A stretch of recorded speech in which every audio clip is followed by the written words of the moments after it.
Ce matin, Seigneur bien-aimé, nous allons parler des conseils d'un père à son enfant. Nous avons de la difficulté, nous parents, à donner des conseils à nos enfants. Pourquoi? Parce que nous reconnaissons que nous ne sommes pas des exemples.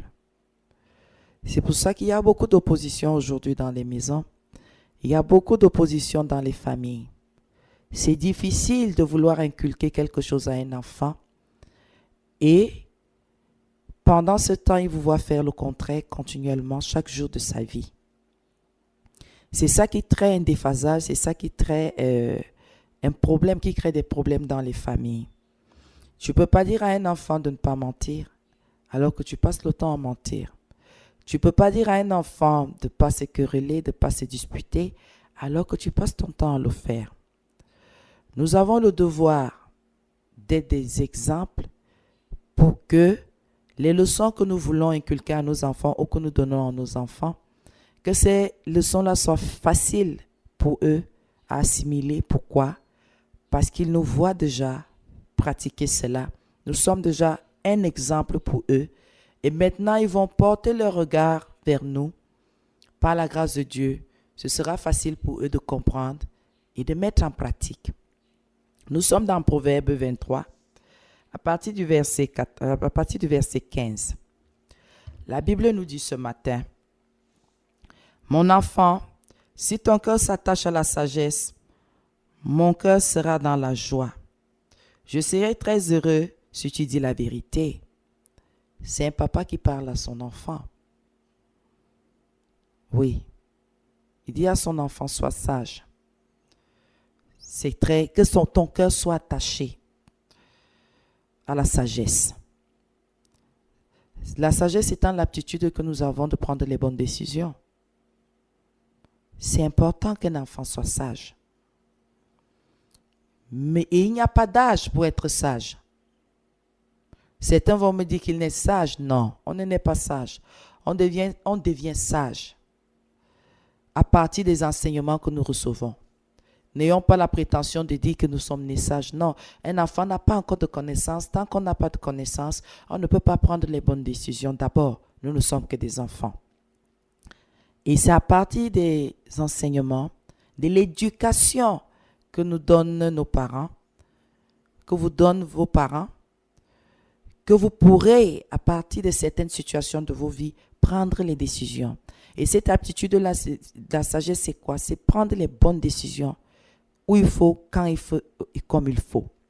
Sans hésitation. Et quand on prend ces décisions-là, on est convaincu dans notre cœur que ce que nous faisons aux yeux de tous ceux qui entendront ou verront, ceux-là seront fiers de nous. Et la Bible dit ici, mon enfant, si ton cœur s'attache à la sagesse, mon cœur sera dans la joie. Un enfant sage fait la joie de son père. Les parents sont contents. Ils ne se lassent pas de parler de leurs enfants. Ils disent toujours mon enfant, mon enfant. C'est vrai, ça irrite ceux qui n'ont rien à dire sur leurs enfants. Mais laissez ce parent être content d'avoir reçu la grâce de Dieu dans sa maison, d'avoir fait ce qu'il y avait à faire dans la vie de son enfant. Il ne se vante pas, mais c'est une façon de glorifier le Seigneur, de l'avoir dirigé, de l'avoir guidé. Je sais, ça prend la tête à certaines personnes. Comment il peut passer son temps à parler de son enfant? Comment? Écoutez, quand quelqu'un est en joie, il exprime sa joie. Qu'est-ce que vous voulez qu'il fasse? C'est comme quelqu'un qui s'est acheté une belle voiture, c'est comme quelqu'un qui s'est bâti et qui a eu une belle maison. Il ne parle que de sa maison. Pourquoi ça vous ennuie quand quelqu'un dit du bien? Quelqu'un exprime sa joie concernant ses enfants. Ça ne devrait pas normalement créer de problème. Parce que pour ressentir ces choses-là, c'est parce qu'on reconnaît quelque part qu'on a travaillé. C'est parce qu'on reconnaît quelque part qu'on a peiné. Ça n'a pas été facile, ça a été très pénible. Et cela est basé sur le fait que l'enfant sache diriger sa vie. Parce que prendre les bonnes décisions, c'est savoir diriger sa vie. C'est donner la bonne direction qu'on m'a inculquée. C'est la même direction. Ce sont ces enseignements-là que je mets en pratique dans ma vie. La Bible continue. Je serai très heureux si tu dis la vérité. Pour dire à quelqu'un ce matin, à tous les parents ce matin, que tous les enseignements que nous avons à inculquer à nos enfants doivent être basés sur la vérité. Qu'on ne cache rien à ses enfants. Si nous savons que nous sommes faux hypocrites, ne disons rien. Parce que le jour que l'enfant découvrira, il remettra en question tout ce que nous lui avons dit. Faisons attention. Faisons attention. C'est pour dire à chaque parent ce matin, resserre ta ceinture et fais attention à ce que tu dis, à ce que tu proclames. Tes agissements peuvent impacter tes enfants à vie. Ta façon de parler à la maison peut détruire quelque chose dans la vie de ton enfant. La façon de les traiter, la façon de traiter leur maman. C'est pour cela que vous allez voir, tous les hommes qui sont polygames ont déjà détruit quelque chose dans la vie de leurs enfants. La stabilité dans le couple. Ils ont de la difficulté à respecter leur femme et à rester fidèles à leur femme.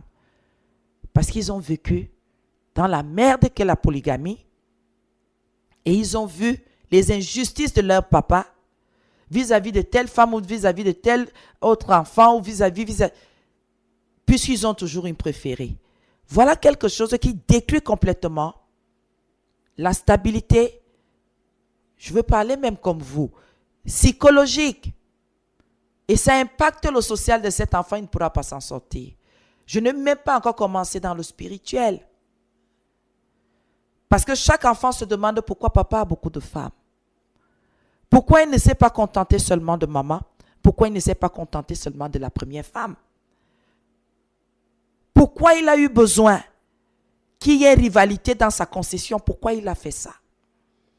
Mais ne pouvant pas poser les bonnes questions à leur papa, parce qu'en général, ceux qui posent des questions, le papa finit par dire, tu me juges, et met un point sur cet enfant pour dire, tu vas donc voir ce qui va se passer avec toi. Il va être injuste envers cet enfant jusqu'à la fin des temps, alors que l'enfant a posé les bonnes questions. Et si ces enfants sont bâtis dans la parole de Dieu, ils auront tellement de difficultés à comprendre ce que Dieu dit.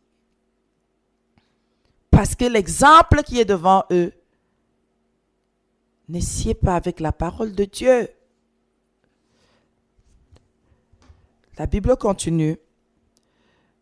Ne sois pas jaloux des pécheurs. Dans d'autres versions, c'est n'envie pas les pécheurs. Ne porte pas un désir ardent vers ceux-là qui sont désobéissants à Dieu. Ne sois pas jaloux des pécheurs, mais respecte le Seigneur chaque jour. Être jaloux des pécheurs, c'est quoi? C'est trouver que pourquoi ils ont ce que toi tu n'as pas. C'est la jalousie que tu exprimes. Pourquoi pour eux est facile et pour toi est difficile? Et si je tombe en direct dans les enfants qui sont dans l'église, les familles qui sont dans l'église, bien aimé, j'ai de la difficulté à comprendre.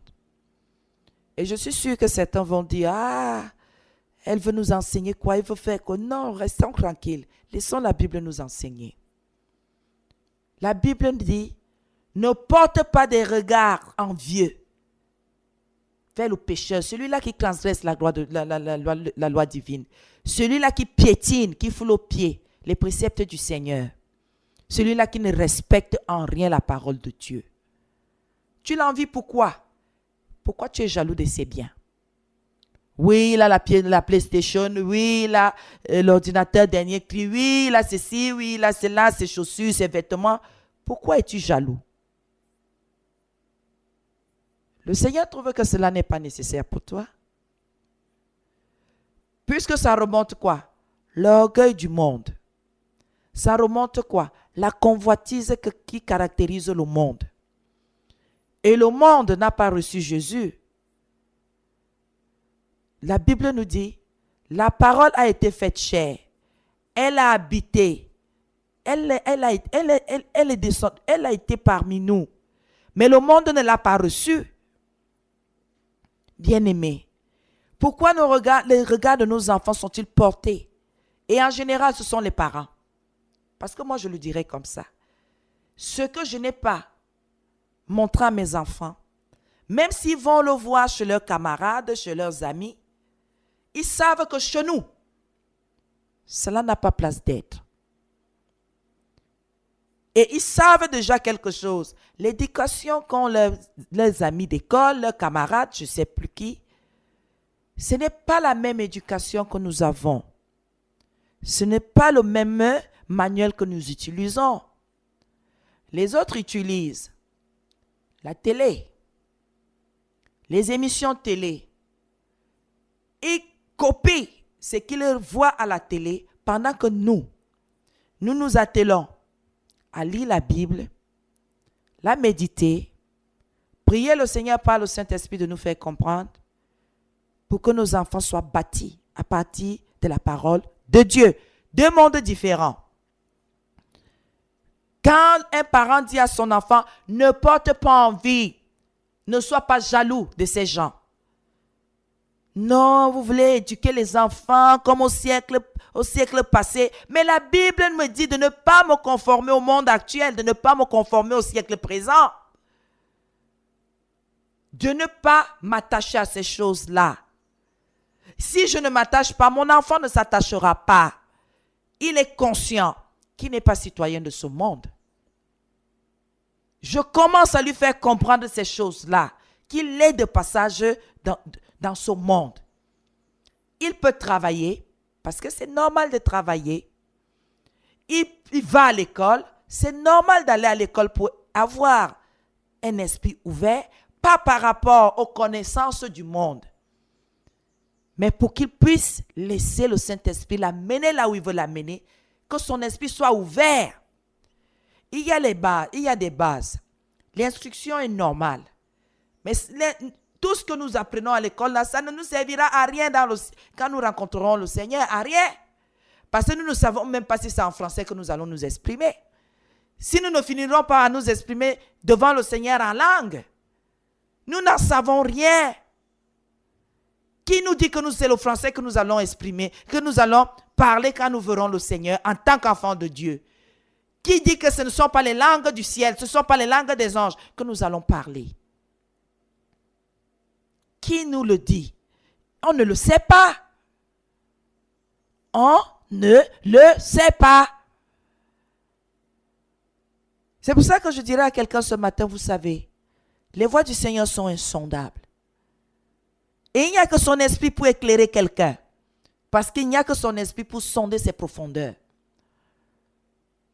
Et tant que nous n'allons pas faire comprendre à nos enfants qu'ils n'ont rien à envier aux pécheurs, aux impies, nous n'avons rien compris. Ce que ton enfant a, c'est ce qui est bien.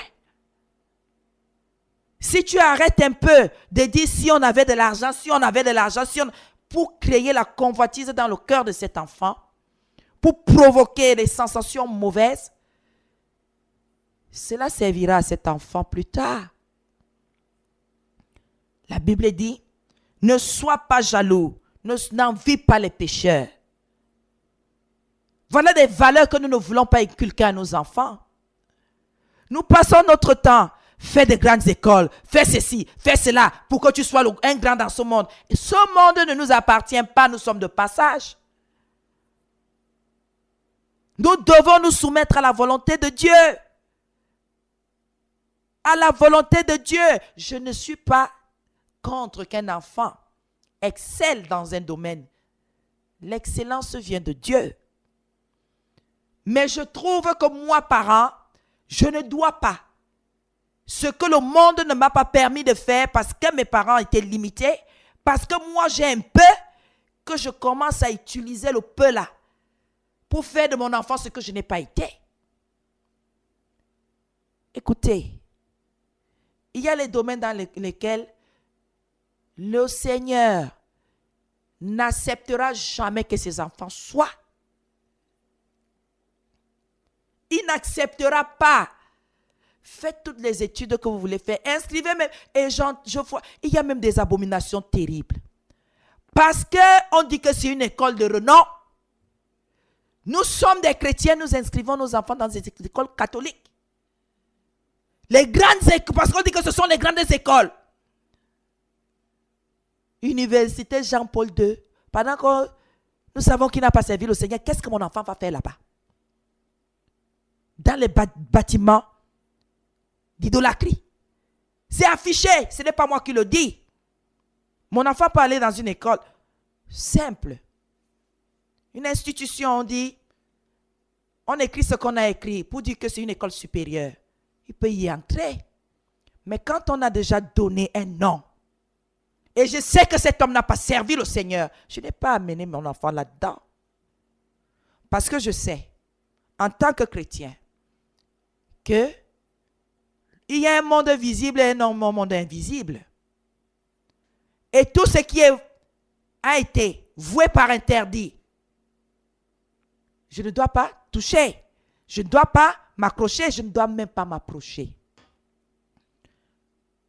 Je n'ai pas à fouiller les vies des gens, tel professeur aux chrétiens. Non, ça ne m'intéresse pas. Mais quand j'arrive quelque part, je vois une inscription, quelque chose d'écrit, en grand caractère, une pancarte. Je dois d'abord m'arrêter et me demander, est-ce que ce que je fais, c'est ce que Dieu veut? Nous disons que non. Ce sont les idolâtres.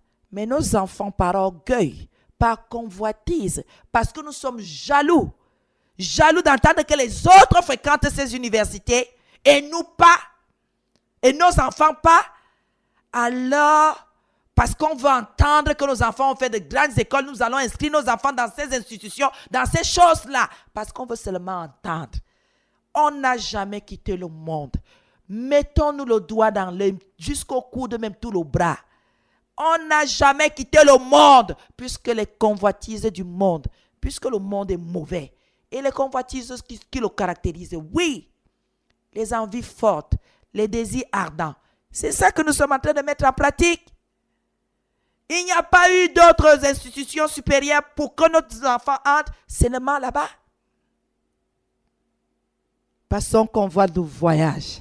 On convoite le voyage, c'est quoi, bien-aimé? Nos enfants doivent aller finir leurs études en Europe. Donc ceux qui travaillent au Cameroun sont minables. Ceux qui ne sont jamais sortis du pays, qui ont fait toutes leurs études ici et qui ont commencé à travailler ou qui travaillent depuis 20 ans. Vous voulez dire que ce sont des minables? Ils sont intellectuellement misérables. Ils n'ont aucune connaissance. C'est ce que vous voulez dire? Que le Seigneur nous en préserve vraiment.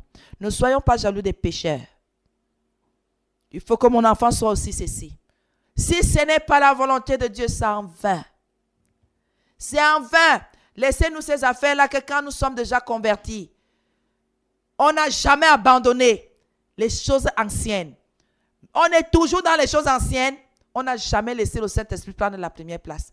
Et on est là en train de dire, si Dieu est en moi, ce que je pense, c'est ce que Dieu pense. C'est faux. C'est le mensonge. C'est le mensonge. Faut pas... Si quelqu'un doit être comme quelque chose alors qu'il n'est rien, il s'abuse lui-même. Bien-aimé, où est la volonté de Dieu dans l'éducation de nos enfants? Dans tous les domaines de leur vie. Pourquoi l'humilité et la simplicité n'est pas notre partage? Pour que mon enfant aille à l'école, il lui faut un sac d'œufs. Il lui faut les chaussures d'œufs. Il lui faut une gourde d'œufs. Il lui faut une trousse d'œufs. Il lui faut des bics, des crayons. H. Bien-aimé, tout ça, ce sont les choses du monde. Du monde. Racontons tout ce que nous voulons raconter. Ce sont les choses du monde. Nous disons que nous avons quitté le monde, nous ne l'avons jamais quitté. Nous ne l'avons jamais quitté. Bien-aimés, nous avons fait les écoles publiques. Le même examen, les mêmes copies, les mêmes épreuves sont données dans les écoles privées comme les écoles publiques. Bien-aimés, il y a les enfants intelligents dans toutes ces écoles. Donc, s'il vous plaît. Et on se rend même compte qu'un enfant qui est dans une école publique est plus intelligent que celui qui est dans l'école privée. Parce qu'on nous dit aujourd'hui, non, les écoles publiques, il y a les gens qui réussissent là-bas. Les gens ont des diplômes là-bas. C'est parce que le monde est venu nous envahir. Le monde est venu nous inculquer que non, les écoles publiques, ça ne veut rien dire. On ne s'occupe pas de nos enfants là-bas pendant que nous utilisons les mêmes manuels. Nos parents nous ont fait fréquenter des écoles publiques avec répétiteurs après. Oui. On finit de donner de l'argent dans les écoles privées. Nous sommes incapables de prendre des répétiteurs pour nos enfants parce que l'argent est fini. Parce qu'on va entendre que moi aussi mes enfants sont. Pourquoi nous envions les jaloux? Les jaloux, les pécheurs. Pourquoi? Pourquoi nous passons notre temps? Le pécheur, tous les coups sont permis. On ne sait pas comment il fait pour avoir son argent. Même s'il travaille, il a des abus au travail. Même s'il est compétent, il arrive quand même à détourner les fonds publics.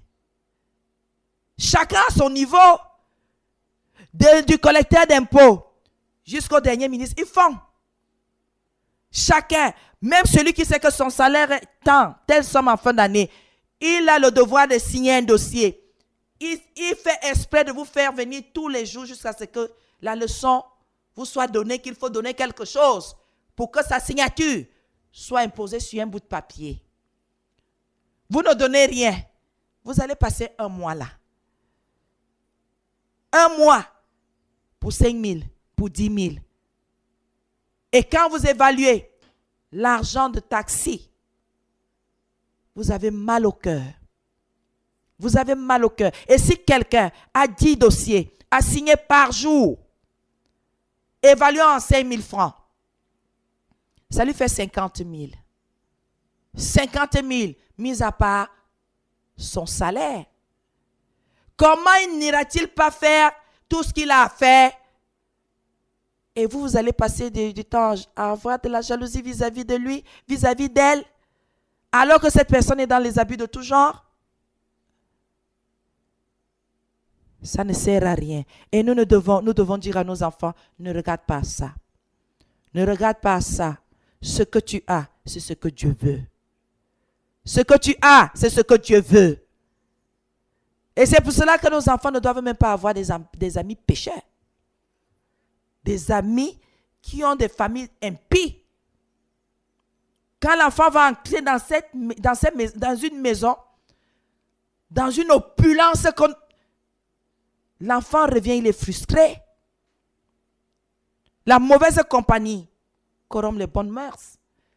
Qui vous dit que c'est parce que c'est l'enfant de tel que c'est bien pour votre enfant? Un enfant qui est chrétien? Ah, j'ai oublié. Vous avez les classes sociales. Mais vous savez, chez nous, dans la famille de Dieu, il n'y a pas de classe. Nous formons une famille. Et dans une famille, dans la famille de Dieu, il n'y a pas de délit, il n'y a pas de cadet. Nous sommes tous frères et sœurs. C'est tout ce que nous savons. Et il n'y a pas que il n'y a pas de ça. La simplicité et l'humilité. C'est pour cela que nous devons cacher nos enfants dans les églises. Cacher nos enfants, nous fréquenter entre nous les chrétiens. Les vrais, pas les faux. Parce qu'il y a les loups au milieu de nous. Ils viennent là en habit de brebis pendant que ce sont les tueurs, les agresseurs. Bien-aimé, la Bible dit, ne sois pas jaloux des pécheurs, mais respecte le Seigneur chaque jour. Respecte la parole de Dieu. Lis-la, médite-la, enfant. La Bible doit être ton livre de poche. Quand tu n'as rien à faire, ouvre ta Bible et lis-la. Qu'est-ce que tu fais avec les bandes dessinées? Il y a même des Bibles illustrées. Mais cherche une Bible comme ça. Tu n'as rien à faire, ouvre ta Bible. Tu as un ordinateur, ouvre-le, lis la Bible, trouve et lis. Maintenant, fais des recherches. Fais des recherches. Quand on dit que Jésus quittait la Galilée pour aller à tel endroit, la Galilée a combien de kilomètres? 2. Fais des recherches. C'est juste pour tes connaissances. Pour que quelqu'un ne puisse pas un jour venir te troubler avec quelque chose que tu ne comprends pas bien. Quand tu as bien compris ce que la Bible dit, le monde a de la difficulté à te renverser. Satan peut envoyer tous les démons qu'il veut. Ils ne pourront rien. Il fuira même, plus on prie, plus on médite la Bible, plus le diable s'éloigne. Il fuit loin de nous. Plus c'est notre résistance, c'est en lisant la Bible. Inculquons ces valeurs à nos enfants. La lecture de la Bible. La lecture de la Bible. Laissons un peu les choses des religieux là. Ce n'est que dimanche. Où sont vos Bibles? Où sont vos Bibles? On commence à crier dimanche matin dans toute la maison. Où sont vos cahiers? Où sont vos Bibles? Où sont vos cahiers? C'est le jour là que vous pensez, parents, que les enfants doivent toucher à la Bible. Tous les matins, tous les soirs. C'est pour cela que tous les parents doivent être le soir à la maison. À une bonne heure. Dès que les enfants finissent de réviser leur cours, avant d'aller se coucher, nous avons au moins 5 minutes de méditation. Nous avons quelques minutes de prière. Si vous n'êtes pas là, qui va inculquer ces valeurs-là à ses enfants? Qu'il faut lire la Bible à chaque moment, favorable ou pas, dès qu'on a une minute, on touche à son téléphone et on est en train de lire. Oui, c'est important. Pour qu'un enfant puisse respecter le Seigneur, il faut qu'il connaisse, il ait de la connaissance vis-à-vis de la parole de Dieu. Qu'il ait de la connaissance vis-à-vis des Écritures, des Saintes Écritures. La Bible continue. Alors, tu auras un avenir et ton attente ne sera pas déçue. Si un enfant respecte le Seigneur, si un enfant ne porte pas un regard envieux aux pécheurs, la Bible nous dit aujourd'hui qu'il aura un avenir certain, pas incertain, certain, parce que celui-là à qui il fait confiance, c'est celui-là qui a créé toutes choses ici-bas. Et c'est aux parents de faire comprendre cela aux enfants. Pour qu'ils ne tâtonnent pas. Pour qu'ils n'aient pas peur de la vie. Qu'ils n'aient pas peur de leur lendemain. Qu'ils sachent que tant qu'ils respectent la parole de Dieu, Dieu avec eux, et le Seigneur va les guider sur tous les chemins et dans tous les chemins ici-bas.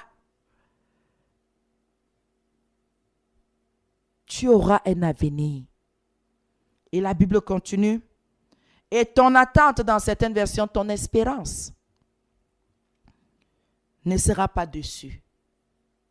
Ce que tu attends, sûrement la réussite, de t'en sortir d'une façon comme d'une autre, cela sera ton partage parce que Dieu est avec toi et il veille à ce que tout aille bien pour toi.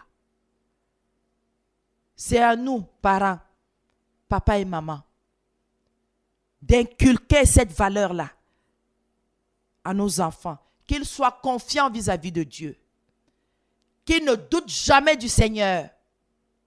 Nous n'avons pas à dire des paroles hésitantes devant les enfants. Nous n'avons pas à exprimer notre doute devant les enfants. Est-ce que le Seigneur m'a même entendu? Est-ce que le Seigneur, les choses comme ça. On ne dit pas ça devant les enfants. Si vous dites que vous avez cru, votre attente est en Christ. C'est ce qu'il va vouloir que nous pourrons recevoir, que nous aurons. Ce n'est pas de nous-mêmes. Et nous aurons les enfants moins anxieux, des enfants moins agités, des enfants qui ne vont pas ruminer l'amertume. Parce que quand ils commencent à ruminer, c'est pour dire pourquoi pour nous est comme ça et pour les autres est comme ça. Ils commencent à comparer, ils commencent à se sentir mal. Ce n'est pas bon. La Bible dit, ton attente ne sera pas dessus. Donc pendant que tu attends, tu sais que c'est la réussite. Pendant que tu attends, tu sais que ça va aller. Tout ira bien, du moins, tout ira mieux. Et tu n'as pas à t'inquiéter. Toi, mon enfant, écoute-moi et tu deviendras un sage. Pour qu'un enfant devienne sage, il va falloir que son parent soit d'abord sage. Ce sont ces valeurs-là que nous devons inculquer. Tu suivras une route droite, dont le parent déjà sait qu'il suit une route droite. Il obéit à la parole de Dieu. Alors l'enfant qui le suit va automatiquement avoir aussi une route droite. Pourquoi? Tous deux sont en train de marcher à l'ombre du Seigneur. Dieu devant eux, eux après lui. Donc ils suivent tout simplement le chemin que Dieu a tracé. Si tu commences à inculquer les fétiches et les coutumes à tes enfants, c'est ça qui va les gagner. Ils prendront la sagesse des coutumes et des traditions, pas la sagesse de Dieu. C'est pour cela que quand ils entendront, quand ils écouteront l'évangile, ils seront scandalisés et ils trouveront que vous voulez les tuer. Vous voulez les tuer pourquoi? Comment ils ont déjà reçu une sagesse, ils ont déjà reçu une ligne de conduite. Vous voulez venir abolir, anéantir tout ça au profit de la parole de Dieu. Et c'est pour cela que certains disent, c'est la coutume de Dieu.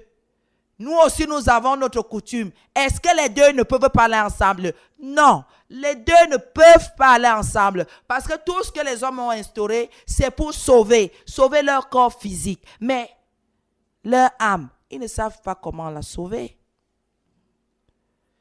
La Bible continue. Ne va pas avec ceux qui boivent trop de vin,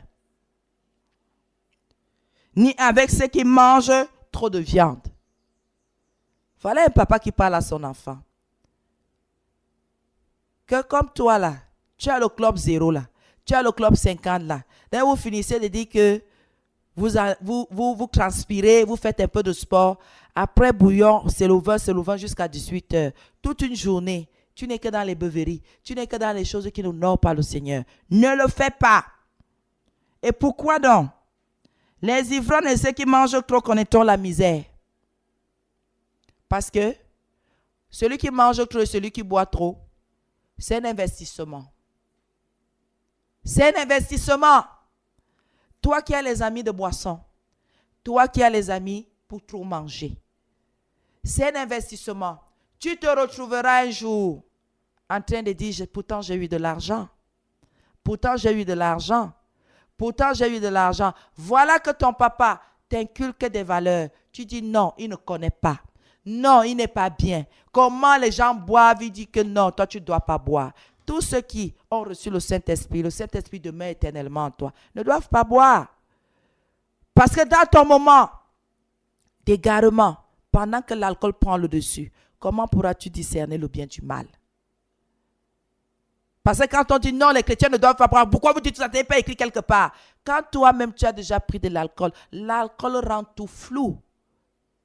Prenez même une petite quantité. Ça a un effet, vous-même vous le savez. Vous le savez très bien. Ça a un effet, parce que si ça n'avait pas d'effet, ça n'allait pas vous retenir. Ça n'allait pas vous ennuyer de ne pas en prendre. Ça a un effet. Et pendant que ça a cet effet, est-ce que vous pouvez discerner le bien du mal?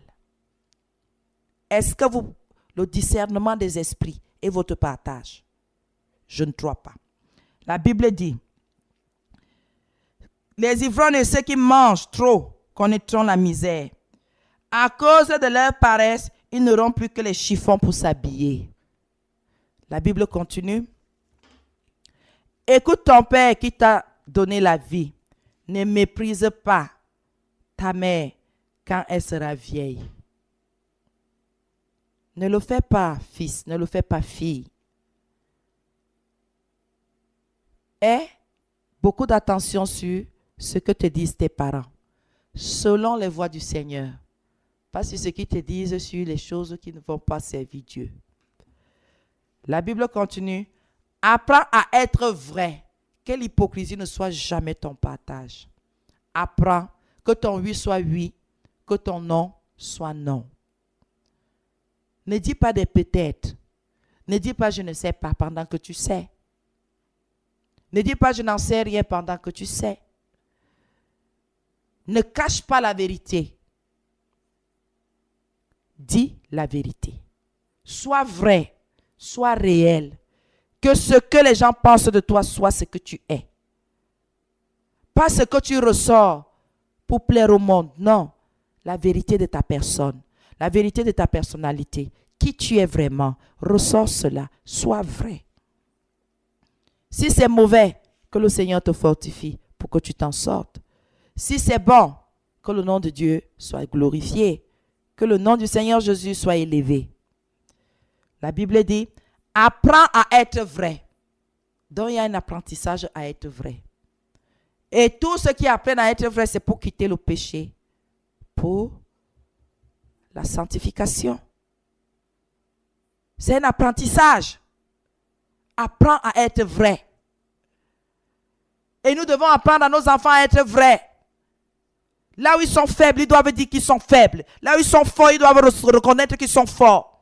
Là où ils ne comprennent rien, qu'ils disent qu'ils ne comprennent rien. Parfois, l'enfant veut exprimer qu'il est faible. Le parent dit non, il est trop fort parce qu'il veut prétendre que son enfant est ce qu'il n'est pas. Apprends à être vrai. Tu caches les notes de tes enfants. Tu caches la moyenne. Tu caches que l'enfant est faible dans telle matière, faible dans telle autre. Au lieu de lui faire comprendre qu'il peut s'en sortir, vous l'enfoncez encore en disant qu'il comprend tout pendant qu'il ne comprend rien. Il ne comprend rien. Non, efforce-toi, efforce-toi. Mais non. Aide-le. C'est un apprenti. Inculque-lui des connaissances pour que demain il soit meilleur. Tu ne seras pas toujours là, parent. Rends cet enfant capable par la grâce de Dieu. Inculque-lui des connaissances. Donne-lui l'opportunité d'être épanoui demain. De pouvoir compter d'abord sur ce qu'il a avant de compter sur ce qui viendra de l'extérieur. On apprend à être vrai. On apprend à être vrai. On apprend à être un homme vrai, une femme vraie, un enfant vrai. Apprends à être vrai. À réfléchir. Apprends à réfléchir. Utilise ce que Dieu t'a donné, les capacités que le Seigneur t'a données pour prendre les bonnes décisions et pour comprendre les situations. Ça ne se passe pas comme ça. Ça ne se passe pas comme ça. Ce n'est pas comme ça que ça se passe. Non, bien-aimé. Ce n'est pas bien. Il faut apprendre à l'enfant à réfléchir. Donc tu lui donnes quelque chose à faire pour qu'il réfléchisse, pour chercher comment faire pour s'en sortir et pour que tu sois satisfait. Tu ne peux pas donner tout frit, tout cuit chaque jour à l'enfant. C'est amener cet enfant-là à être paresseux, à ne pas s'en sortir demain.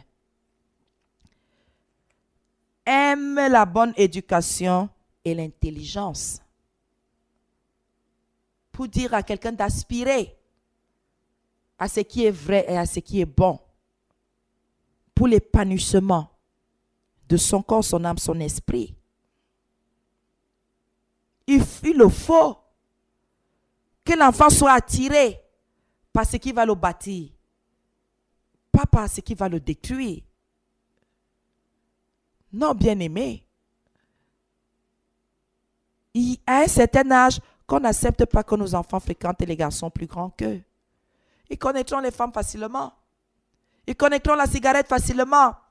Ils goûteront à l'alcool avant même qu'on soit conscient qu'ils ont grandi. Aime La Bible, c'est s'attacher à avoir de l'estime.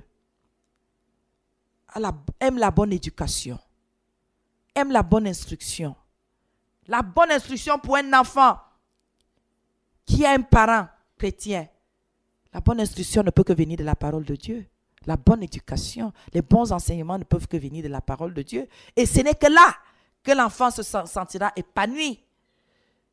Quand il aura toutes les frustrations de ce bas monde, il se sentira en paix dans sa chambre d'écouter le Seigneur lui parler dans sa parole, au travers des saintes écritures. Oui, bien-aimé, aime la bonne éducation et l'intelligence, cette faculté que nous avons de vite comprendre, de bien comprendre tout ce qui se passe autour de nous, tout ce qui se passe en nous. C'est que cela est très, très important. Et quand tu possèdes ces qualités, ne les gaspille pas. Ne va pas t'asseoir pour discuter avec les gens qui n'ont rien à faire. Les gens qui créent des discussions seulement pour discuter. Les gens qui parlent seulement pour parler. Les gens qui disent seulement les choses pour donner le mal de tête aux autres. Ne va pas perdre ton énergie là-dedans. Ne va pas gaspiller tout ce que le Seigneur a mis en toi comme dépôt.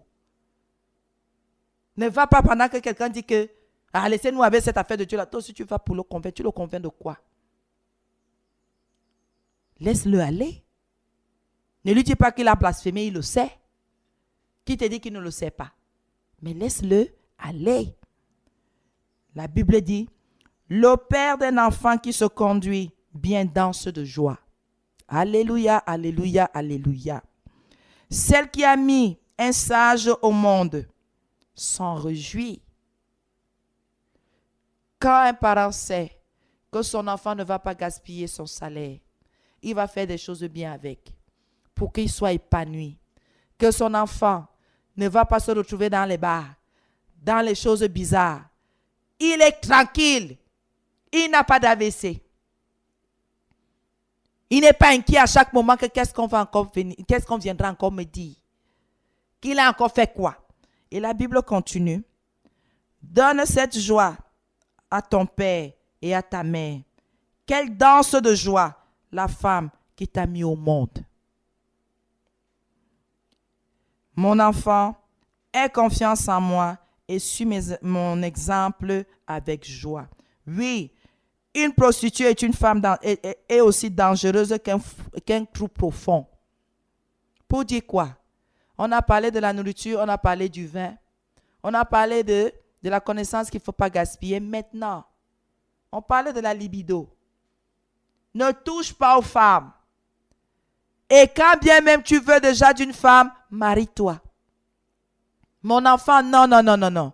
Ne te prostitue pas avant le mariage. N'accepte pas qu'une femme vienne gaspiller ce qui ne lui appartient pas. Qu'elle vienne expérimenter ce qu'il ne faut pas sur toi. Ne donne pas accès à cela. N'accepte rien. Tu vas t'attacher à du vent. Elles sont conscientes de ce qu'elles font. Hein, mon garçon? Ce matin, non. Même si elle t'envoie des messages, elle te dit qu'elle ne dort plus. Même si elle te dit quoi? Arrête, mets son numéro dans la boîte noire. N'accepte plus qu'elle te fasse, elle te dise des choses aussi obscènes. N'accepte rien. C'est l'impudicité. Elle veut t'exciter à la fornication. Dis-lui jamais. Jamais tu me laisses tranquille. Je n'accepte pas cela. La Bible dit, oui, une prostituée est aussi dangereuse qu'un trou profond. Vous savez, la Bible a quelque chose que j'aime. La prostituée n'est pas celle qui se met au poteau. C'est la femme qui attaque les hommes pour les amener à coucher avec elle. Que tu sois jeune, que tu aies 13 ans, que tu aies 12 ans, que tu aies 20 ans, que tu aies... Celle qui attaque pour dire, je viens te chercher pour qu'on aille dans un lit. C'est ce que la Bible appelle prostituée. Elle ne compte pas le nombre de ses conquêtes. Elle ne compte pas le nombre d'hommes qui vont dans son lit. C'est là où ce n'est pas les femmes qui ont choisi pour métier. Parce que ce sont les hommes qui quittent maintenant, aller les chercher à ces poteaux-là. Non. C'est celle-là que tu trouveras à n'importe quel niveau dans ta salle de classe.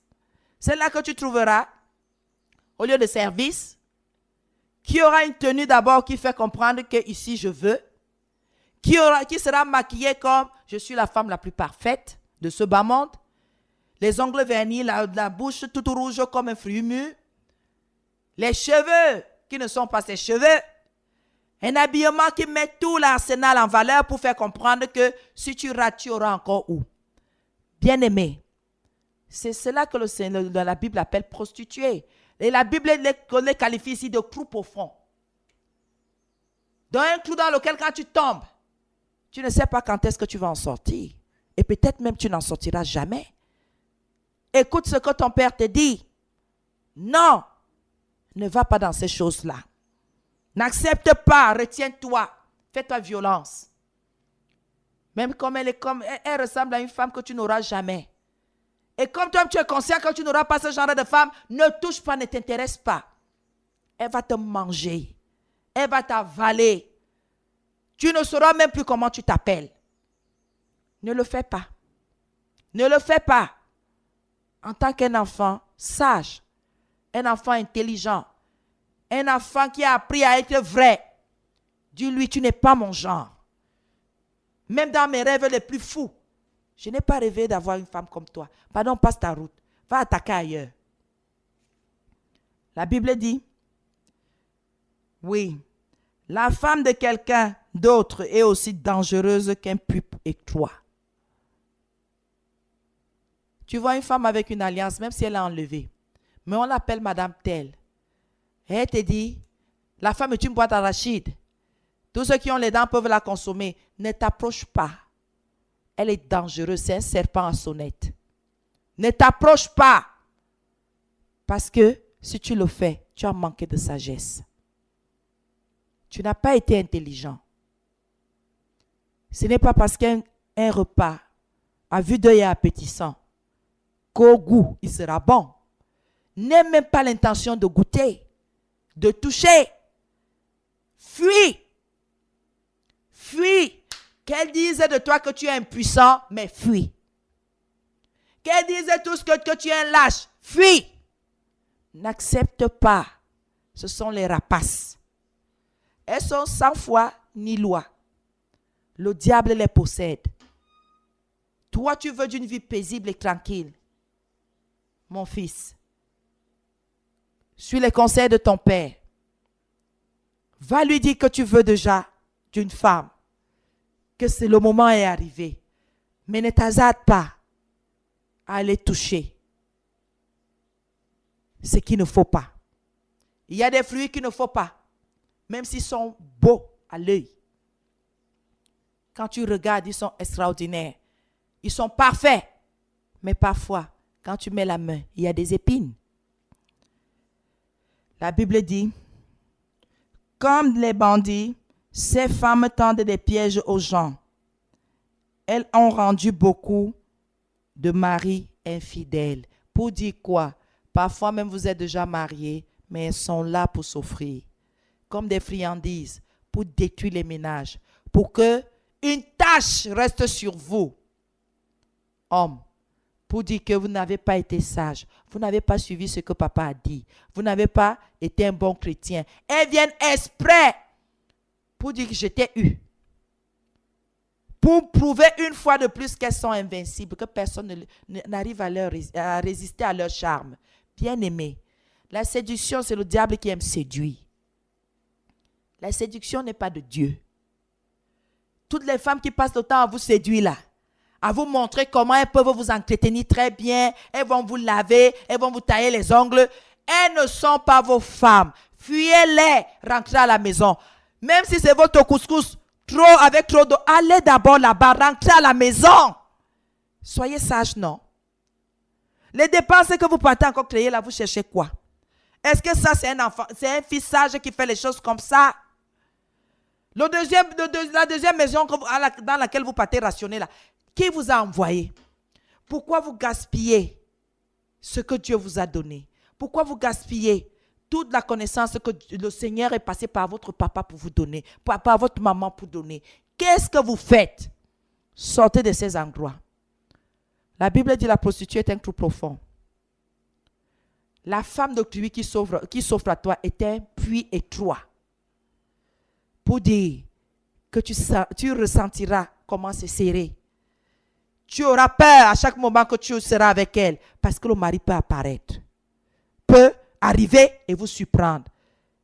Et qui vous dit qu'il n'est pas policier, qu'il ne va pas tirer sur vous? Qui vous dit qu'il ne tendra pas une embuscade pour qu'on vous tabasse et peut-être même vous laisser presque mort?